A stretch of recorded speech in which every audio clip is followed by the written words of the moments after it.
Yeah, my name's Len Henry. I'm a solutions architect with Amazon Web Services. I work with the education team. You can find us out in the booth once it's open again for the education if you have questions. But I mostly work with educational technology companies. In a previous life, I used to do a lot of DevOps consulting for lots of public and private organizations. And so I've been working with containers for quite a few years as well. And so my talk is about leveraging a technology we're really excited about, which is ECS Fargate, and then using AWS developer tools to implement a CI CD pipeline for your container-based applications hosted on Fargate. Earlier, I'm using AWS native tools for this session, but earlier today I talked about using another orchestration engine, in particular Jenkins.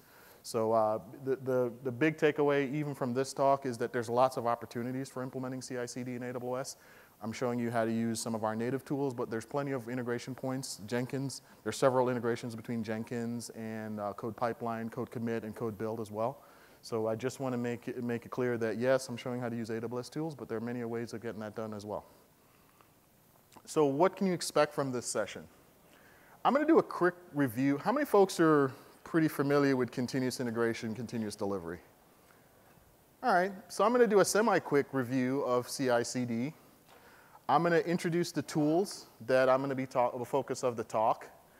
I'm going to talk about Docker images because that's the deployment mechanism that I'm going to focus on for this discussion today. And I'm going to talk a little bit about using code build with Docker.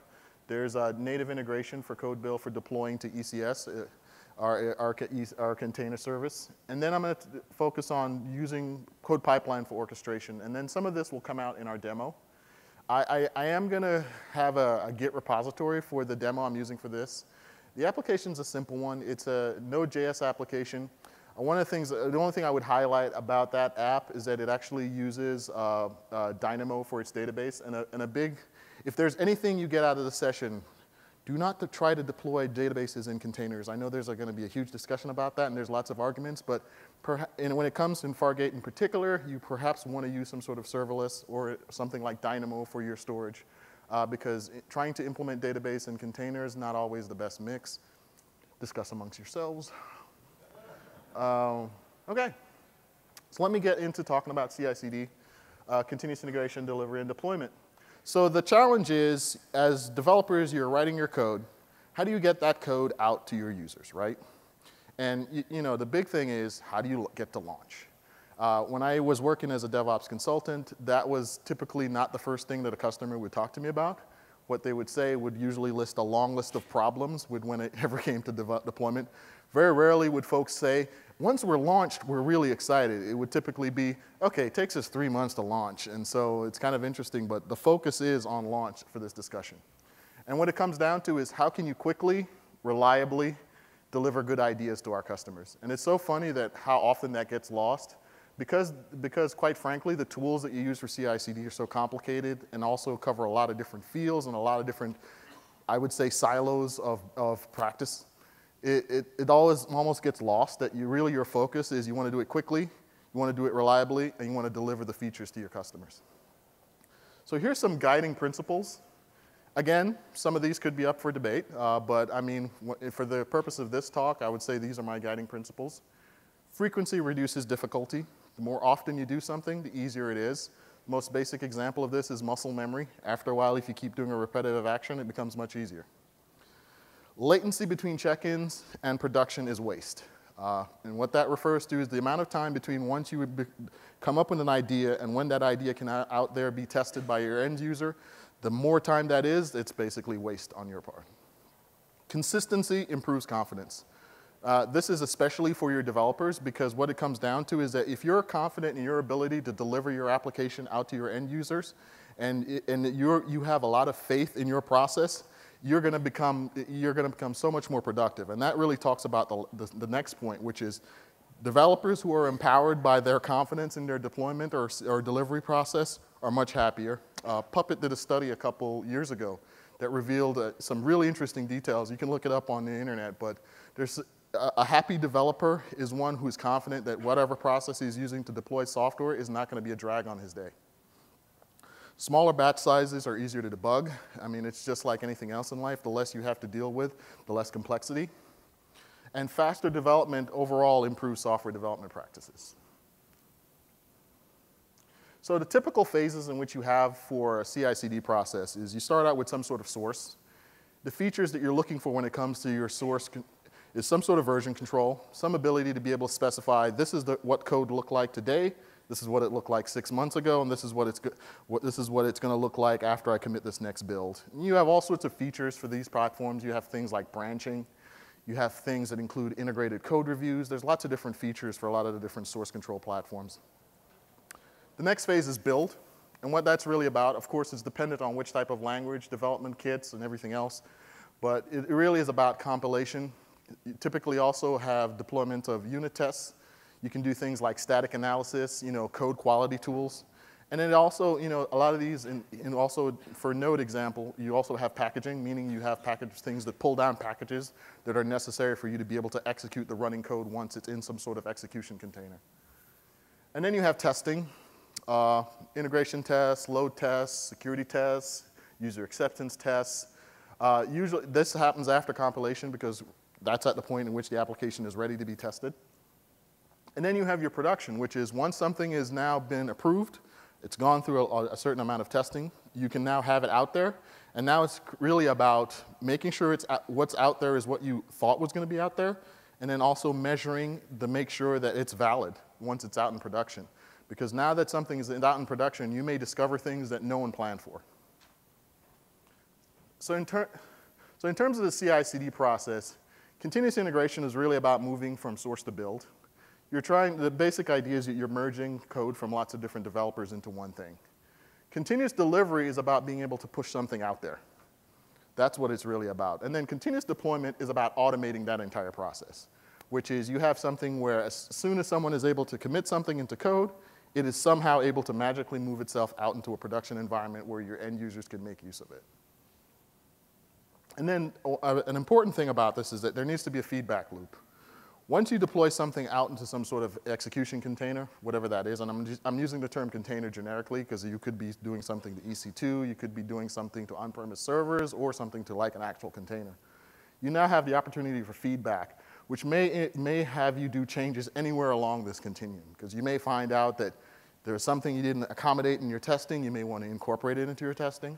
There may be something about your build process that missed something, or your source code there was an error or something like that. So you may have to go all the way back and then execute this process all over again.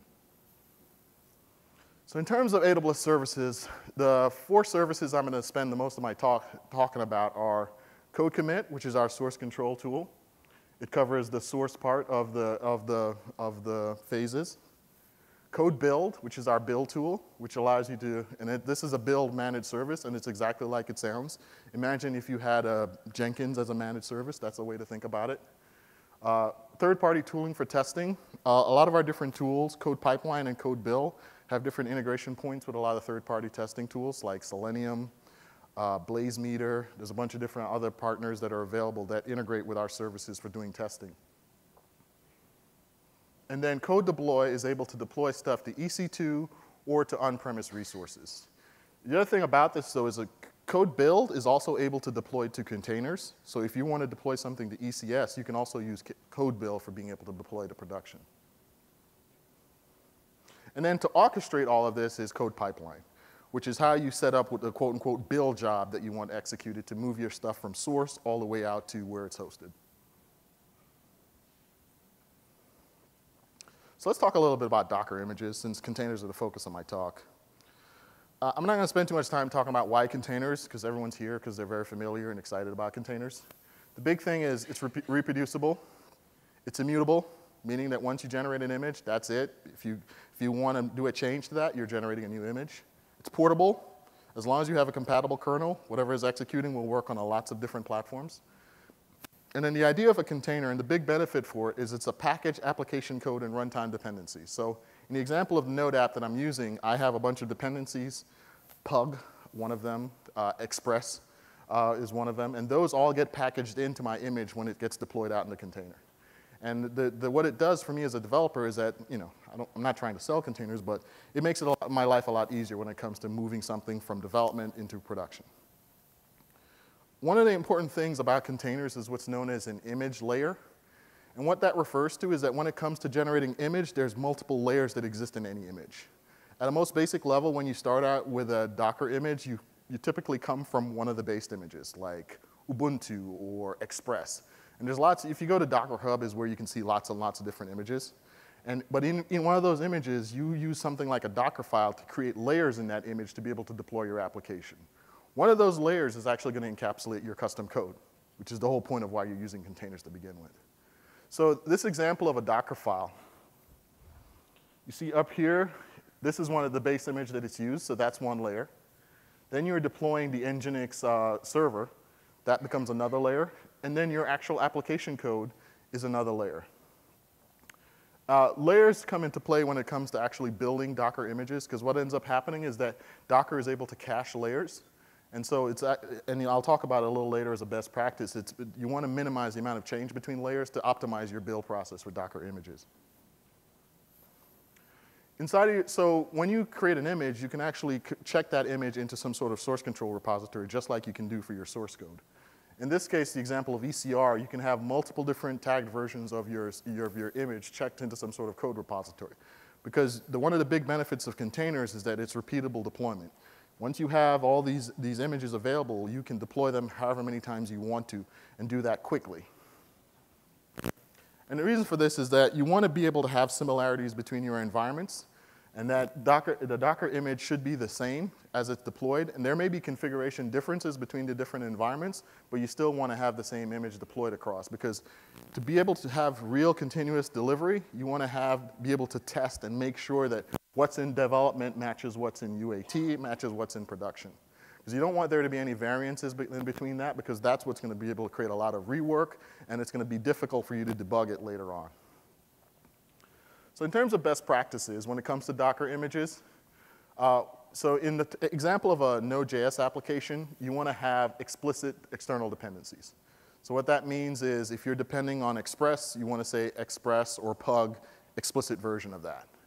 You don't want to say star, because what that will mean is that if you spend the time to develop your CI CD process, a year from now, they're going to have different versions of the libraries that you depend on. So if you say something like star or greater than, it could very easily break their process, because they'll introduce new functionality. Then when you run your CI CD process, it's using that reference, update it to the newer library, and then all of a sudden all your testing fails. You also only want to package the runtime requirements for production. This is typically for the example of machine learning platforms that have a lot of code generation done as a step for them. So the tools that you use for generating code for your machine learning platforms, for example, you don't necessarily need that deployed in production, because you only want the engine that's deployed. So you basically only want to make sure that only the things you need for executing your code in production are actually deployed in production. And then as a best practice, you want to minimize changes in between each layers, because like I mentioned, Docker is able to cache at the layer level. So you want to make sure that there's as little change between each layer as possible to optimize the use of the caching. And then I always recommend the use of a Docker ignore file, because what that does is it basically gets you to exclude unneeded files. The other example is stuff that, for example, a machine learning platform. You don't need the things that you use to generate code as a part of it, so you can put Docker ignore so it doesn't become a part of your image. So when I'm referring to building a Docker image, what I'm really talking about is taking all your source code and all the things that you have as your dependencies and turning those into an image. That's one of the things that CodeBuild is able to do for you and offer as a service. It allows you to build and also test your code. And as I mentioned before, for ECS, it's able to actually deploy a service to ECS from ECR for you as well. It's continuous scaling. It's pay-as-you-go pricing. Question I get frequently asked by customers is, do I have to pay for this entire build environment? Yes, for when you're using it. When you're not executing a build, it's pay-as-you-go. So you never pay for any idle time. It's fairly extensible. There's hooks into it from all sorts of services and third-party tools. You can have Jenkins called a code build. You can have code build called Jenkins. There's also other tools, like I mentioned, the Selenium tools as well. Blazemeter is another one for performance testing. There's all sorts of integration points between code build and third-party tools. So when it comes to a Docker image, This is what's known as a build specification, and it breaks down into what's known as phases for deploying a Docker application. The base phase is install, and that's where you do things like packages that are needed to set up your environment. This build spec is what's going to get executed as your code build. So typically in install, you do stuff like testing frameworks. Pre-build is where you execute steps that you need to run before you actually run your actual build. So an example of this is log into an ECR. If you have some sort of a private registry, you can do login to that private registry in that step. The build step is where you actually execute things, like you're compiling your code, you're running your build process, whatever the build executable is for you. You can also execute testing in that phase as well, or you could do the post-build step for testing as well. And then post-build is things that you want to run either after success or failure. So an example of that is post-build would be, if you had testing inside of your build step, you could do post-build commit to an ECR repository or build a jar file. So this is an actual build specification, which is remarkably similar to the one that I'm going to show in the demo. And as you can see, the pre-build commands include a login into a Docker registry. And the build command is pretty simple. It's just Docker build. And then the post-build is the one that actually pushes the image to ECR. Now take a note of the artifacts, the images.json, because that's actually a hook into code build that can be used for later steps in your code build. This section right here.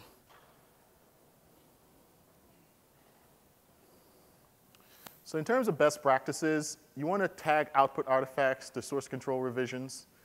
You want to have some meaning to what's actually in your repository. You don't want it to be, you don't want to use like references to things like that. You want to be explicit. The reason why is that over time, you want to be able to say version X matches this version of what the code looks like. And using just references to refer that, it becomes complicated over time. And that also you want to avoid using things like latest or production tags as a part of your build process, because you will suffer from the same thing again as when I mentioned before, having something like star as a dependency, because you can run into a similar issue with that. And then you want to optimize your build for speed. Nothing will get your developers to stop using a CI CD process other than the fact that it takes forever.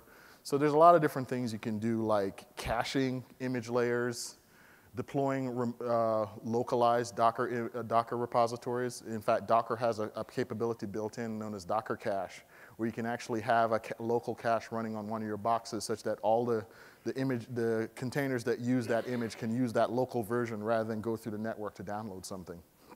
The other thing is you also want to consider co-locating your build process with your artifact repository. This really comes in for folks who are using something like Jenkins, where they may be running on-prem Jenkins and then pulling stuff from something like some third-party source control tool. That's just going to add a lot of time, and so you want to reduce those things as much as you can. So when it comes to deploying Docker containers, what we're referring to here is going from that single image that you've spent a lot of time working on, and now it achieves everything that you need it to. How do you take it from that and get to here, which is lots and lots of images deployed in lots and lots of container hosts? So we launched AWS ECS Fargate back in reInvent last year, and it is now available in general availability. And Fargate, the real thing of Fargate is that it allows you to deploy containers with as minimal effort on your part in terms of maintaining your cluster and maintaining the resources that make up your container deployment. If you go into the console now, you will actually see two options for deploying something inside of ECS. You'll see Fargate and EC2. You can actually have a cluster that consists of both EC2 resources and Fargate, so you could technically have services that are running on either EC2 or ECS within the same cluster. And there may be some advantages to doing that, actually. So in terms of running Fargate containers with ECS, it's the same task definition schema for ECS Fargate as it is for EC2. You use ECS APIs to launch Fargate containers. So basically, if you had scripts that worked really well previously with ECS, they should work fairly well with Fargate as well. And the idea behind this is that you should have an easy migration from running Fargate tasks from running EC2 tasks to Fargate tasks. And like I mentioned, you could have them run in the same cluster. So in terms of best practices for Fargate, we recommend so you have what's known as a a health check for a container, which is a little script you can execute to be able to test whether or not your container is actually meeting what it needs to. An example of this would be something like curl localhost for some particular path. That could be an example of something you do for a container health check. But then we would recommend also deploying ELB health checks to prevent botched deploys. Because what can end up with that is that, especially if it's an application that's serving out to a load balancer, you want to make sure that it's able to respond. And that if there's any issue with increased latency or anything like that, you can then take advantage of ECS's ability to restart something or deploy a new container task to replace something that's not responding. You also want to integrate automated testing into your CI CD pipeline. The example I'm going to demo does not include any specific testing, but it's always, if you want to gain confidence to be able to move towards continuous delivery rather than just have a manual deployment step, because it's one of the first things that folks do is that they first implement continuous integration, but then have only a manual step for moving into production. To get confidence in that, what you want to do is have enough testing for you to be comfortable actually having continuous delivery. And what that typically involves is the deployment of what's known as a canary. So therefore, instead of just deploying to a production environment first, you want to deploy to some sort of canary environment, do sufficient testing on that canary environment, and have that canary environment completely replicate your production environment so you can be confident in then having it deploy to production automatically. And then another thing we recommend is that ensure your backend, your application backend, can function the same for adjacent releases. It's just something about minimizing change, because it then becomes easier for you to recognize that, oh my gosh type thing, which is a situation where you didn't plan for it, and it's just like, how do we now interpret what may have changed? So that's just the best practice. So how do you deploy a deployment pipeline? What a deployment pipeline refers to is a process for getting your software from version control into the hands of your customers. So whatever the parts and the components that make up that for you, that's what you refer to as your deployment pipeline. Typical deployment pipeline will be you move from source to build to test to production. And in terms of orchestration, there are many different options. I'm going to be talking a lot about code pipeline today. And the great thing about code pipeline is it's a way to orchestrate your build. It gives you a visual workflow for determining your build. And then you can also do things like not just build, but you can also test and deploy the new revision based off of code changes. There's very good integration between AWS services. For example, code pipeline can use S3 for artifacts. You can use code pipeline to call other third-party platforms. You can also extend your pipelines using things like Lambda. So you can do custom lambdas or custom actions. And then you can do things like manual approver steps as well. So if you don't have continuous delivery, you can still incorporate a manual approval step as a part of a code pipeline orchestration. So this is actually what you will see in the console. If you were to open up the demo application, which I'll show in a second, this is what it would look like this is what it looks like in code pipeline. And you see the whole thing is the actual pipeline. The stages are the individual blocks, and then the transitions are the movements from. And so you can see for this example, for source, I'm using AWS code commit. For build, I'm using code build. And then once it's built successfully, I'm using ECS to actually do staging into a running service. So the big takeaway of your pipeline is your developers are hard at work developing the new features that your customers are asking for. They do commit into some sort of source control repository, in this example, code commit. That triggers an orchestration for your build, in this example using code pipeline. That code pipeline will trigger a build running on AWS code build, which when it's completed will push an image into ECR. And ECR and then code build will also push that image that's now committed into ECS and then replace it with a functioning service. So this is also the high-level architecture for the example application I'll show soon. So the thing about this is that this is a very basic CI/CD pipeline, but you can see already that using these individual components, you can actually greatly expand this to include much more functionality. For example, with code build, you can incorporate any manner of testing. You can do load testing, user acceptance testing, integration testing, run testing frameworks like Selenium, visual testing tools, all sorts of, and then we have third-party integrations into build for executing different types of testing. But you could also do something, as a very basic example, is if you have a bunch of Selenium tests, you could have a Jenkins job that's executing as a step in a code build, and then have that be what determines your next step as a part of your pipeline. So let me actually get into the demo.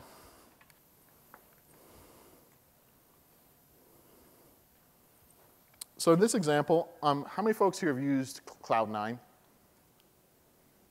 How many folks love Cloud9? I'm a big fan of Cloud9. Anything that gets me to not have to worry about setting up a development environment makes me happy, so I love that. So in this example, this is editing Cloud9, and I'm using the editor in Cloud9. I'm going to modify the source code.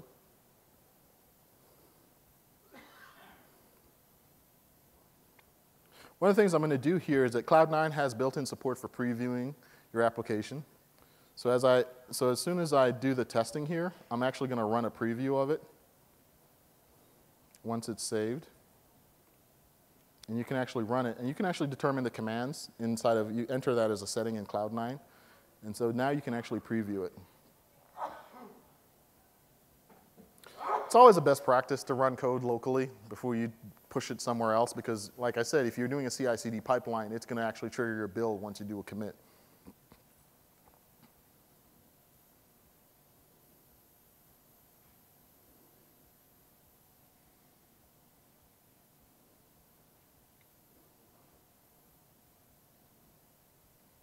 So it's actually running now, and it actually, if you scroll down, you'll see the change that I made to the code is now reflected to match.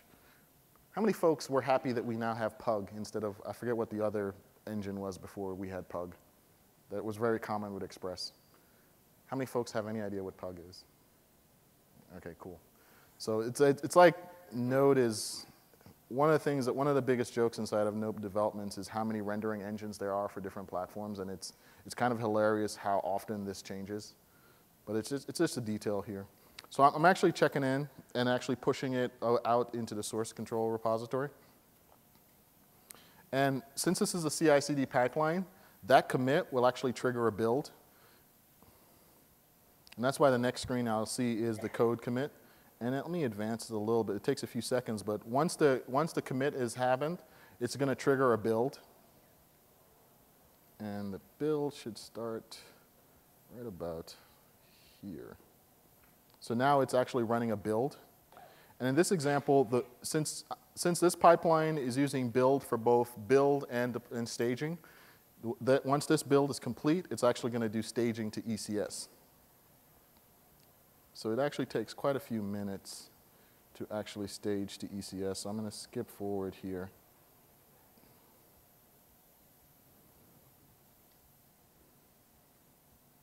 Okay, so now that it's actually completed deploying to ECS, if you go into the deployment section, into the task section, you'll see the list of tasks that are running.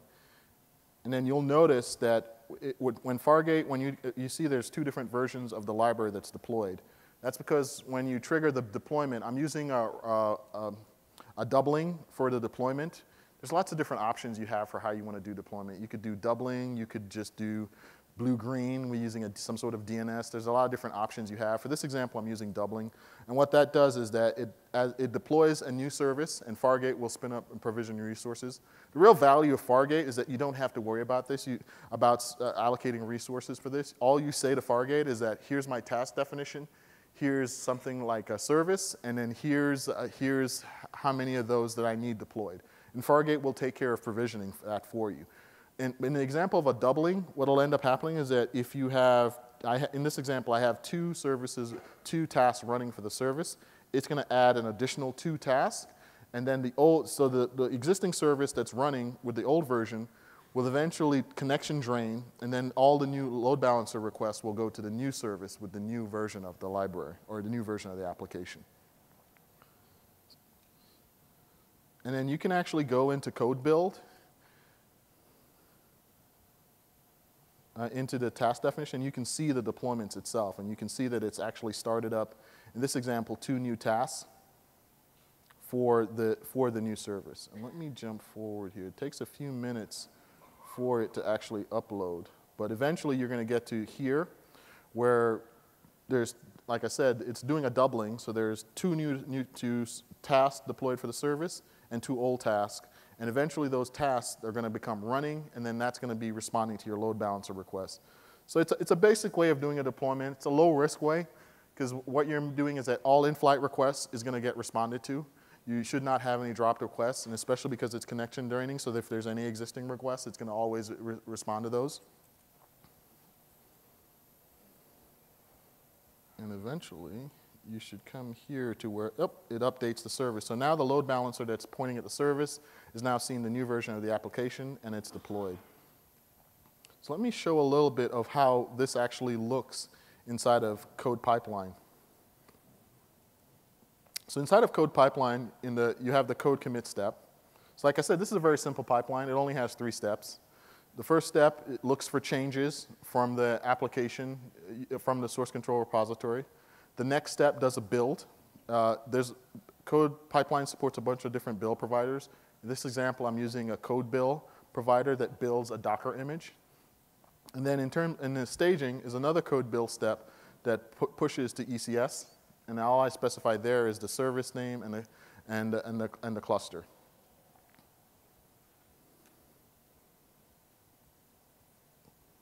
And that's about it. A couple other things to say too is that if you actually go into the ECS console, if you deploy your application into ECS, there's actually a tab under the deployments tab inside of ECS where you can generate actually a code pipeline. It's a kind of a handy accelerator that we do for customers. So what that'll do is that'll allow you to actually fill out your pipeline, and it'll actually do the build. It'll automatically fill out the build step for you, but you'll have to choose what your source control is in order to set up a trigger for your pipeline. So that's how I did this example, so it makes it real easy, but you can also just jump directly in Code Pipeline to come up with your orchestration as well. So that's all I had for a talk. I have included the link for the demo project. It's a handy dandy node app. It uses like one of those node mappers. It's kind of interesting for what it does. But the big takeaway is, like I said, don't use Fargate necessarily to host a database. Consider using something similar to serverless database.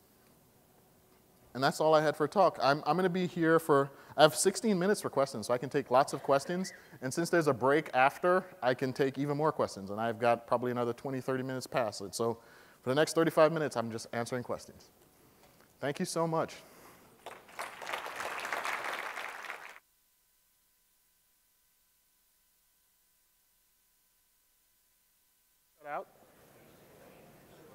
Oh, you can come up to the mic to ask questions, or you can come up to the stage, whichever you prefer. Sure.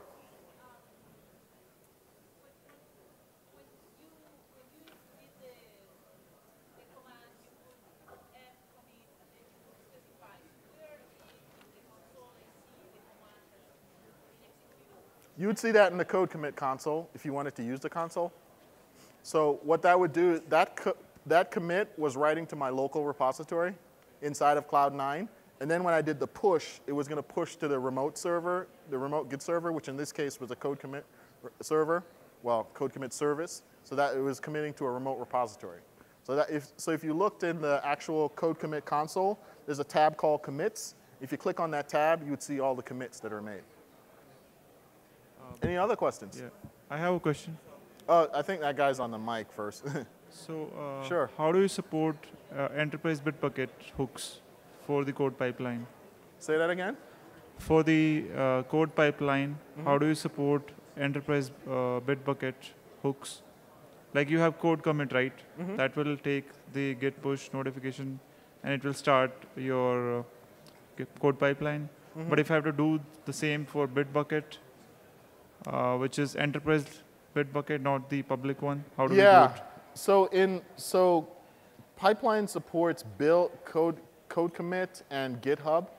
But I've had customers who do have enterprise GitHub, and what they've used is they've done a process that basically checks out from enterprise GitHub, writes to an S3 bucket, and then triggers their code pipeline based off of a write put to the S3 bucket. And that's a general pattern you can use for any type of source control repository that we don't So we automatically have support. to push our code from Bitbucket to S3 to support that kind of thing? Right, but you could also do orchestrations like Lambda to do something else. But the typical pattern I've seen is that they do a checkout to S3, and then so something like you could do like a sync to an S3 bucket so that you don't write everything every time. But what's the challenge that AWS is not supporting that thing? Say that? What is the challenge that we are not supporting directly on AWS for this thing? Why do we have to go two-way? Like first I push my code to Bitbucket and then from there it goes to S3 and then it takes to the pipeline. Why can't we go directly from Bitbucket to the code pipeline? Yeah, because there's not direct integration for it currently. So like I said, it supports code commit and GitHub currently. So it would not surprise me that they're working on integrating other source control repositories, but the general pattern right now is to do a checkout to S3 and then use the S3 put as a trigger for your code pipeline. Okay. Thank you. Any other questions? Oh. Yeah, how does it work out in the serverless Lambda deployments? I know like the commit and the build is the same. Mm-hmm. At least the deployment or even the testing is very tricky, right? So Yeah, no. I mean, actually, it works out pretty smoothly. I mean, you can use any pipeline can work with any sort of deployment mechanism you have, whether it's Jenkins, whether it's using something that's code build. So I have plenty of customers that are using pipeline for orchestrating the deployments of Lambda as well. One pattern they use is they deploy CloudFormation and do Lambda updates. But there's actually some fairly sophisticated stuff you can do for Lambda. I mean, CloudFormation is just one option, but there's other things you can do to actually deploy your Lambdas out there. How does the code build handles corporate or external dependencies built in Nexus? So what type of external dependencies? I would say another code pipeline. So yeah, I mean, that's why it has the phases, so you can do things like pull something, so that you can incorporate it. The best way to look at this is look at some of the things you would have to do for a Jenkins job, which is you would have to copy something into your workspace to be able to execute it. You can do similar things with code build. Obviously, the easiest thing to do is to put it into S3, and then you can leverage it, but you can do some similar things to that with code build.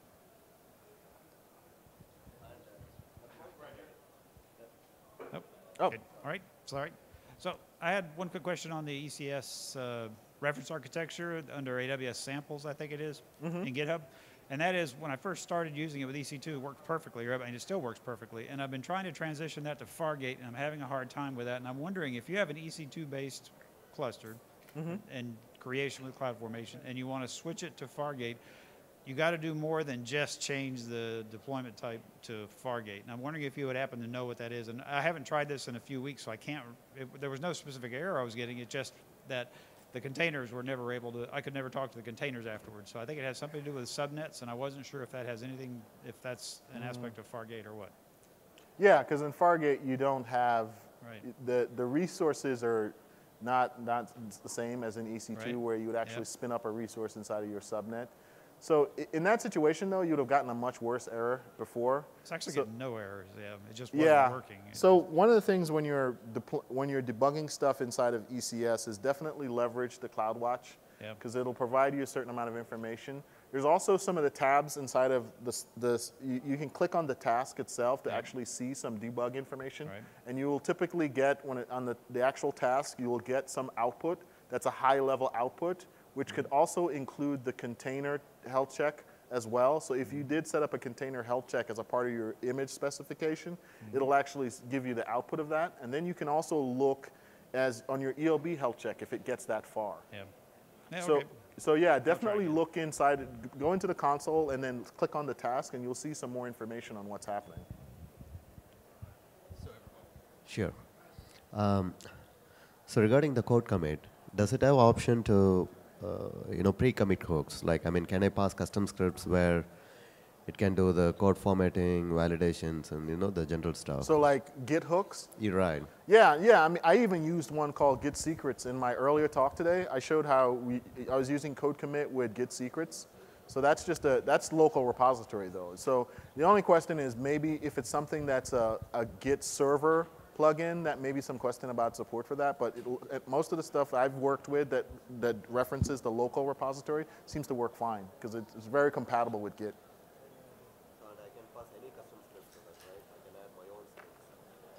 Well, like I said, the only caution I would give to that is things that occur on the remote repository, because the permissions model is different for code commit than for regular Git. But stuff inside of your local repository, like I've used plugins for local repository and not had any problem. There's a question here. You mentioned earlier, you started talking about reproducibility for certain builds, version pinning, and that sort of thing. I work in the DoD space, so we're talking about build reproducibility from several years ago. When you start moving to a CI CD scale of, hey, I'm constantly deploying things out, what does that reproducibility timeline look for you? Because I've seen some other DevOps workshops where they're talking about kind of, one person mentioned pulling that pinning back so you can get more frequent updates easier on every deployment, and then having your build break should a deployment fail. So what do you think, what your opinion is on that sweet spot and why?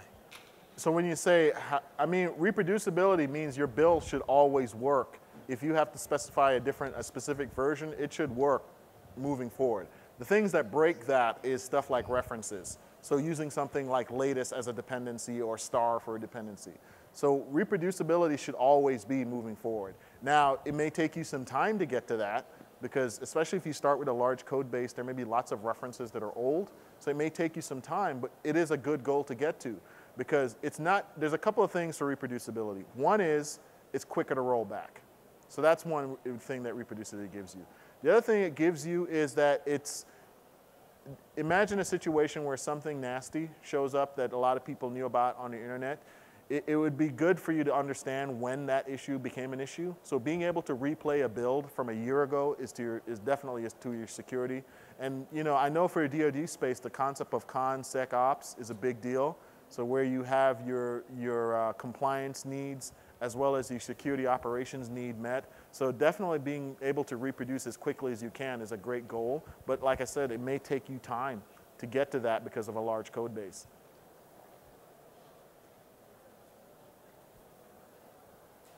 Sure. For deploying small-scale web applications, I've used Lambda before. Why would one consider using or migrating to Fargate? And do similar CI CD tools exist for Lambda? Yeah, I mean, you can use code build with Lambda. You could deploy Lambda, like I mentioned before, you could deploy Lambda using CloudFormation. So if you have custom code, you can actually push it out using CloudFormation. So nothing's stopping you from doing that. Why would you consider Lambda versus Fargate? One of the use cases that I mentioned why you would consider Lambda versus Fargate is if you have some sort of process where being able to set up your execution may take a certain amount of time, and then also, so you have a situation where to be able to execute your particular API, there may be a certain amount of setup. Doing something like that with Lambda, it's certainly possible, but then you have the Lambda execution timeout, and then you also have the overhead of actually when Lambda scales something out, which is it could have lots of, so you don't want to necessarily add that to your process, whereas if you run it in a container, it's always there, it's ready to be able to execute, and you can actually control the scalability of it. So those are the reasons why you would compare it to, but it really, the only hard fast I can say is that do you need longer than 5 minutes execution? That's one hard fast. And then the other is, do you want to have something repeatable 1,000,000 times without any pre-warming? Excuse me? Yep. The Fargate can be used in like deploying software in on-premises VMs or something? No, Fargate is a managed service. So when you can use Docker on-prem, running into whichever Docker engine you want, but Fargate is running in AWS. Question Sure. here. No, Fargate's only operating mode right now is networking mode is AWS VPC, which is basically task networking. Your task gets an ENI.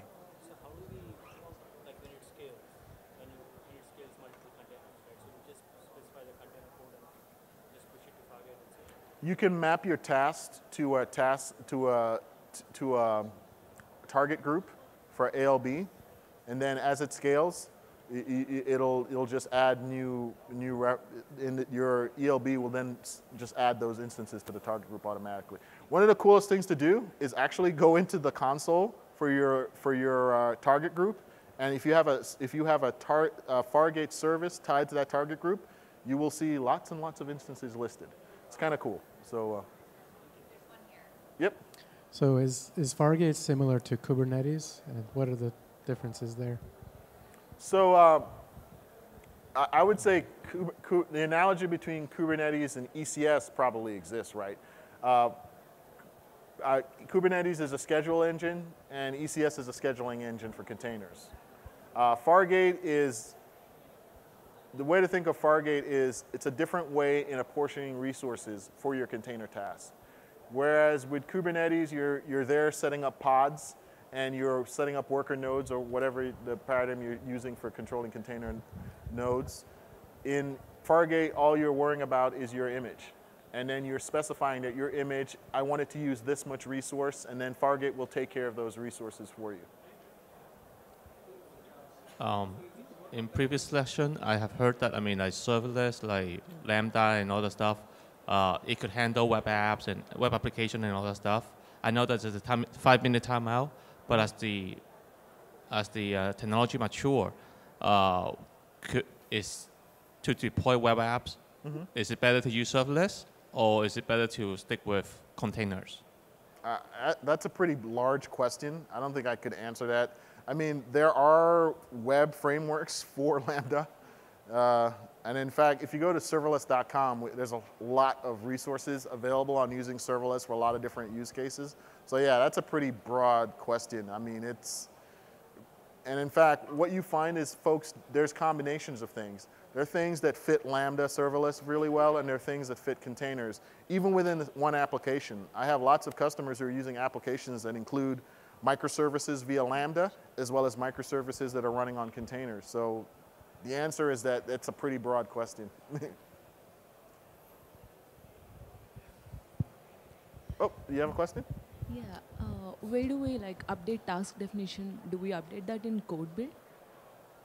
The update task definition. So Yeah. that in the example I was showing, that was actually occurring as a part of the build staging. So Okay. if you look at the pipeline, and they'll make the video this available so you can stop it to see, but the pipeline actually has an ECS staging step, and that's actually running code build. And it's actually saying, deploy this updated image to the service. And then my build specification gives the tag based off of what was just built. Okay. And then that's what makes the ECS pull that latest version and pushes it to ECS. Oh, okay. Thanks. Is ECS more comparable to DCOS? With? DCOS. I am not familiar with that. Okay. I'm not familiar with that, so I wouldn't be able to answer. The Mesosphere DCOS, data center operating system. Yeah, I'm not familiar with it. Sorry. No problem. Second question is more on the how do we test CloudFormation? So we have a Jenkins pipeline which does CloudFormation builds and deploys. In order to do that testing, how do we do automated testing? Like what the customers usually... Yeah, the talk I had earlier today was exactly that, which is, in that example, what we did was we had a pipeline that generated a CloudFormation template and then deployed that template into a test environment, and then had a pipeline step that then validated that test environment. So in your CloudFormation, it covers 95, 98% of AWS resources, EC2, RDS, EBS, all that stuff. So you can deploy an entire infrastructure using CloudFormation, and then as a part of your pipeline, do testing and validation on that, which is exactly like our talk. So the testing is it a Python script, or how do we... Well, in that example, we did a couple of different things. One was we tested using config, because config covers a lot of our resources, and then we also have config rules that do things like check if you have PEM file enabled SSH login or password login, or check if your security group is open. So if you look in there's actually a GitHub repository of a lot of these different config rules that you have that you can run. And then we also use inspector. In that example, we were looking at containers running on EC2, so ECS EC2. And the inspector was looking at the container hosts for known vulnerabilities. So that's an example of what you can do to test your infrastructure using inspector, config, and quite frankly, almost anything you can think of, and then execute that in the context of a pipeline. Okay, all right, thank you. Sure. Yesterday, I heard a couple of sessions talking about high performance computing, high HPC, but nobody talking about random function. Today, I see you're talking about a lot of random function, but the use case sounds like no high HPC.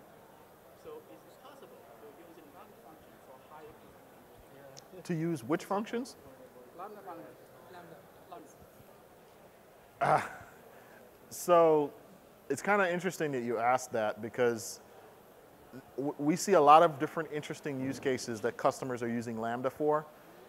The thing with high performance computing though is it's usually the platforms for that are so specific and so bound to hardware and specific types of operating context that it's really hard to compare that. Because Lambda has a 5-minute timeout, it has a certain amount of memory it can use, it has only certain libraries that are available for running it. Whereas high performance computing, there's dependencies for bus speed, there's dependencies for CPU, it has to have a specific type of memory configuration for talking between processors. Trying to replicate that inside of a Lambda environment or to leverage that, I mean, yeah, it's probably possible to take some code that's built for running on HPC, and if it's compatible language like Python or C# and run it as a Lambda, but then you're still stuck with the issue of you got 5 minutes execution time, you have X amount of memory available, and you can dedicate X amount of CPU for a single thread, for example. So I would say it's not a fair comparison to look at Lambda as a comparison to high performance computing, because it's kind of like two different worlds. That being said though, we have plenty of customers that are using orchestrations using Lambda to solve very complex problems, especially in the financial industry. So they're using Lambda as a part of a very large orchestration. So fraud detection is one that comes to mind. So they're basically executing thousands of Lambdas. And so at a high level, it is mimicking the functionality of high performance computing using the fabric of resources available to you via Lambda. We feel the most challenging part of using Lambda is the lack of shared file system. Right. On-prem have this Lambda only TMP, right? Right. So I have to download everything from S3, then that probably bothers me. Yeah, and I've seen some interesting stuff. I mean, I would say probably if you're looking for shared storage, look at S3. But I've seen folks do all sorts of interesting things trying to access file systems inside of Lambda. And so, yeah, that's an interesting problem other than S3. Sure. I'm trying to understand better pipeline. In my organization, I don't have access to the console, so I have to log into the server using SSH, and I do have commands, quick commands to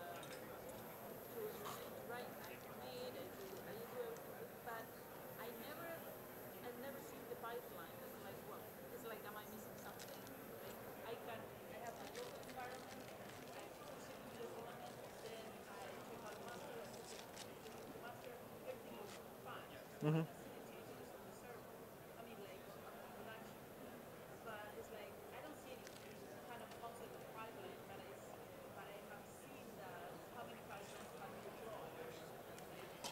That's exactly why we have Code Pipeline has a visual editor screen, because I